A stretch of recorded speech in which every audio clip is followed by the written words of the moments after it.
Hello students. So the topic which we are going to discuss is starting of DC motors and need of starters. तो सबसे पहले देखते हैं कि क्यों हमें DC मोटर में एक स्टार्टर की ज़रूरत पड़ती है। तो इक्वेशन जो है DC मोटर में वो हम जानते हैं ये होता है, टर्मिनल्स पे हम वोल्टेज देते हैं और वो कहाँ कहाँ पे कंज्यूम होती है, कुछ आपकी इंड्यूस्ड EMF जनरेट होता है और बाकी आपका जो IA ड्रॉप होता है।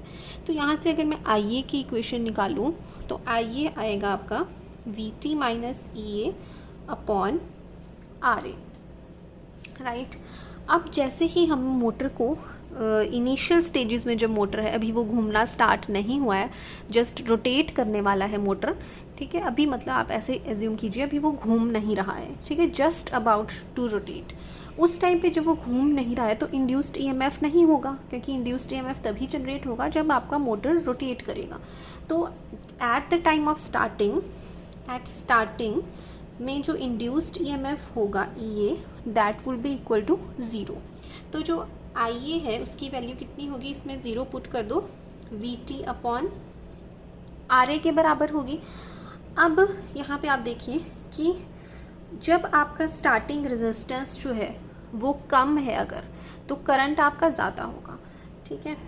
या आप ऐसे देखिए कि जब स्टार्टिंग है तो E 0 है आपका, तो उस टाइम आपका करंट ज़्यादा है, क्योंकि जब आपका मोटर एक बार रोटेट करने लग जाता है तो आपका इंड्यूस्ड EMF भी प्रोड्यूस होगा रोटेशन की वजह से, जो कंडक्टर्स में फ्लक्स कट करेगी। तो ऊपर वाली टर्म आपकी कम हो जाएगी, VT में से EA आपका सब्ट्रैक्ट होगा, तो जो IA है वो कम होगा क्योंकि न्यूमरेटर आपका कम हो चुका है। तो उस वजह से रनिंग कंडीशन में आपका IA तो कम होगा, बट स्टार्टिंग में, एट स्टार्टिंग, क्योंकि कोई माइनस टर्म नहीं है, EA 0 होता है, तो उस टाइम जो करंट है, स्टार्टिंग करंट, वो हाई होता है, काफ़ी ज़्यादा होता है। तो उस करंट जो की वजह से आपकी मोटर में डैमेजेस हो सकते हैं, कम्यूटेशन में, ब्रशेज़ में स्पार्किंग हो सकती है। तो अब हमने उसी को रिड्यूस करना है, तो उसका क्या मेथड है कि हम स्टार्टिंग में इधर रेजिस्टेंस जो है वो ज़्यादा कर देते हैं, ठीक है। इधर हम एक और रेजिस्टेंस ऐड कर देते हैं और जिस वजह से अब रेजिस्टेंस ज़्यादा हो चुकी है तो करंट आपका कम हो जाएगा, ठीक है। तो एक तरह से एक रियोस्टार्ट होता है। एक सिंपल जो स्टार्टर है वो आपका कुछ इस तरह से दिखता है, मतलब ये आपका मोटर का आर्मेचर है और उसके साथ ही एक रियोस्टाट कंबाइंड है। इस तरह का उसका डायग्राम बनेगा कि रियोस्टाट से हम रेजिस्टेंस को वेरी करेंगे तो ये वाली डिनोमिनेटर चेंज हो जाएगा और IA करंट आपका कंट्रोल हो जाएगा, ठीक है। मतलब स्टार्टिंग के वक्त हमें क्या चाहिए, रेजिस्टेंस ज़्यादा चाहिए, तो इस रियोस्टाट से हम ऐसे कंट्रोल करेंगे कि स्टार्टिंग में रेजिस्टेंस आपकी ज़्यादा होगी, फिर धीरे धीरे हम रेजिस्टेंस को इससे कम करेंगे और फिर क्योंकि आपको उसके बाद EA वेक्टर भी आ जाता है तो बाद में आपको इतनी हाई रेजिस्टेंस की ज़रूरत नहीं होगी, क्योंकि तब EA भी आ जाएगा रोल में और आपका IA थोड़ा कम हो जाएगा। ये सिर्फ स्टार्टिंग में ज़रूरत होती है क्योंकि स्टार्टिंग करंट बहुत हाई होता है आपका। नाउ देखते हैं कि क्या उसके इम्पैक्ट्स हैं, बैड इम्पैक्ट्स हैं, स्टार्टिंग में क्या क्या हो रहा है। तो आपने पूरी इक्वेशंस लिखनी जो मैंने अभी तक आपको दिखाई। EA 0 है तो IA की इक्वेशन होगी, तो IA की वैल्यू बहुत ज़्यादा होगी। तो अब उस हाई करंट से क्या क्या नुकसान होगा, एक है कि जब हाई करंट है तो स्पार्किंग भी ज़्यादा होगी आपकी कम्यूटेशन के वक्त, ठीक है। सेकेंड है डैमेज टू आर्मेचर वाइंडिंग्स। अब आर्मेचर वाइंडिंग्स में जितना करंट की उसमें सहन कर सकता है आर्मेचर की वाइंडिंग, उससे ज़्यादा करंट फ्लो कर रहा है आपके स्टार्टिंग में एकदम से। शॉर्ट ड्यूरेशन के लिए होता है वो, क्योंकि जैसे ही मोटर घूमने लगता है तो EA भी आ जाता है, तो इसमें से माइनस हो जाती है टर्म, तो IA कम हो जाता है। बट स्टार्टिंग में हाई करंट है तो उसकी वजह से आर्मेचर में डैमेज हो सकता है, क्योंकि ओवर हीटिंग हो सकती है आर्मेचर की वाइंडिंग्स में, ठीक है। थर्ड पॉइंट है कि हाई स्टार्टिंग टॉर्क। अब करंट ज़्यादा है तो हम जानते हैं टॉर्क की इक्वेशन आप जानते हो, torque is directly proportional to, और torque is equal to K IA होता है, ठीक है। तो अब IA अगर ज़्यादा है तो टॉर्क भी ज़्यादा होता है, तो आप यहाँ पे लिख सकते हो high starting torque, because torque is simple लिख सकते हो, torque is directly proportional to IA।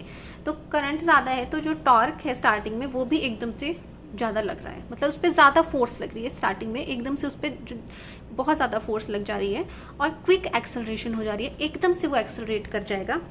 और अब एकदम से अगर ज़्यादा ही एक्सेलरेट कर गया तो जो रोटेटिंग पार्ट्स हैं वो डैमेज हो सकते हैं आपके मैकेनिकल पार्ट्स, तो मैकेनिकल पार्ट्स डैमेज हो जाएंगे। लास्ट पॉइंट है large dips in supply voltage. अब ज़्यादा करंट की वजह से पूरे सर्किट में ज़्यादा ड्रॉप हो जाएंगे, ज़्यादा वोल्टेज खप जाएगी बीच में, तो जो सप्लाई की वोल्टेज है, सिस्टम की वोल्टेज थोड़ी सी डिप कर सकती है। जैसे आप किसी मशीन को, अब हम हैवी मशीन को ऑन करते हैं तो एकदम से आपकी वोल्टेज फ्लक्चुएट करती है, थोड़ा सा डिप करती है, वैसे उस पर ज़्यादा डिप कर सकती है अगर हमने स्टार्टिंग में कुछ भी मेथड नहीं करा, क्योंकि बहुत ज़्यादा हाई करंट है तो एकदम से सप्लाई वोल्टेज आपकी डिप कर जाएगी।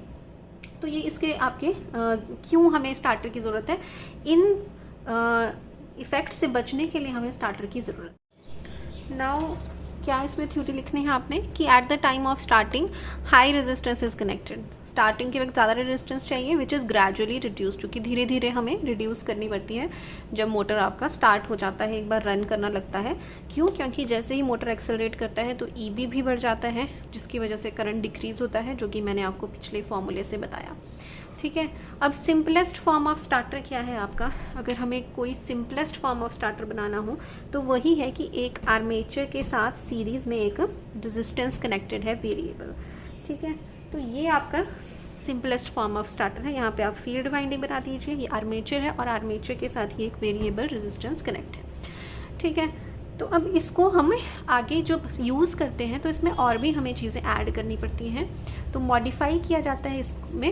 रेजिस्टेंस में ही हमें कुछ प्रोटेक्टिव अरेंजमेंट्स भी करनी पड़ती हैं, जैसे कि ओवर करंट रिलीज़ और नो वोल्ट रिलीज़। मतलब जैसे ही ओवर करंट हो तो ये ऑटोमेटिकली स्टार्टर जो है वो अपना कॉन्टैक्ट लूज़ कर देता है और मोटर आपका बंद हो जाता है। तो उस तरह की अरेंजमेंट हम कैसे करते हैं वो हम आगे अपने टाइप्स ऑफ स्टार्टर्स में देखेंगे। तो डिफरेंट टाइप ऑफ स्टार्टर्स हैं, such as 3 point starter, 4 point starter, जो कि आपके सिलेबस में है, वो हम नेक्स्ट लेक्चर में डिस्कस करेंगे।